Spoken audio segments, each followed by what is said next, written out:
ایک حدیث میرا دل کرتا ہے آپ کو یاد ہو جائے. مستدرک للحاکم میں حدیث ہے.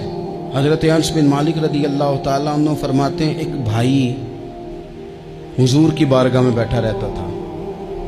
نکما نہیں تھا. شارحین حدیث کہتے ہیں کہ کسی مجبوری سے وہ کام نہیں کر پاتا تھا، یا کرتا تھا تو کام آگے نہیں چل پاتا تھا. ذہنی صلاحیت ہی شاید زیادہ نہیں تھی. یہ حدیث مشکات میں بھی موجود ہے، مستدرک للحاکم میں بھی موجود ہے. حضرت انس بن مالک رضی اللہ تعالیٰ عنہ فرماتے ہیں وہ حضور کی بارگاہ ناز میں بیٹھا رہتا تھا.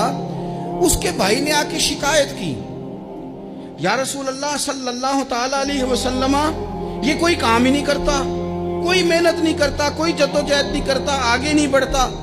مجھے اس کی ضروریات کی کفالت کرنی پڑتی ہے، مجھے جدوجہد کرنی پڑتی ہے، مجھے اس کے معاملات کا خیال رکھنا پڑتا ہے، آپ اسے سمجھائیں.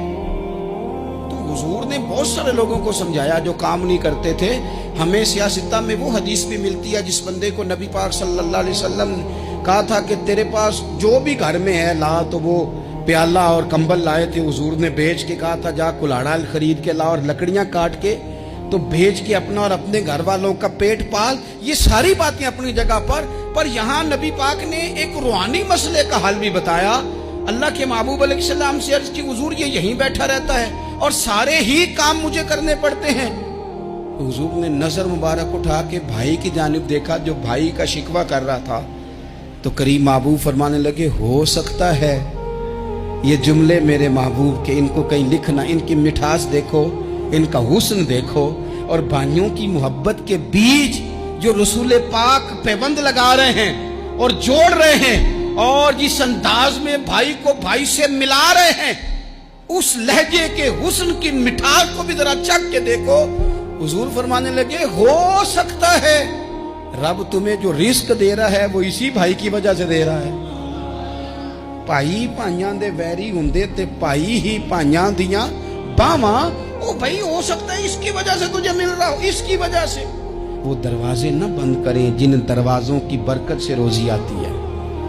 کبھی بھی وہ کام نہ کریں جن کاموں کی اگر آپ کو کل تک برکت تھی، کل تک کام ٹھیک چل رہا تھا، کل تک نظام بہتر تھا، اور آج آپ کو محسوس ہوتا ہے کہ کہیں کمزوری آ گئی ہے، کہیں حالات اس طرح کے نہیں رہے، تو پھر آپ غور کریں کہ ایسا تو نہیں کسی غریب کا آپ کے گھر سے رزق جاتا تھا اور آپ نے بند کر دیا، کسی کی مدد ہوتی تھی آپ نے بند کر دی، کسی کے ساتھ شفقت ہوتی تھی آپ نے بند کر دی، کوئی شخص آپ کی وجہ سے تسلی میں تھا اور پھر آپ نے اسے تکلیف میں ڈال دیا.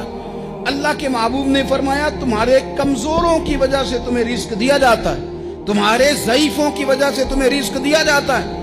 تم نے تو ایک بندہ یہ کہہ کے نکال دیا کہ جا تیری تنخواہ میں نہیں دے سکتا، لیکن کیا پتا کہ اس کی تنخواہ کی وجہ سے ہی باقی سارا کچھ بھی آتا ہو. کیا پتا کہ اسی کے سبب سے اللہ انعام فرماتا ہو.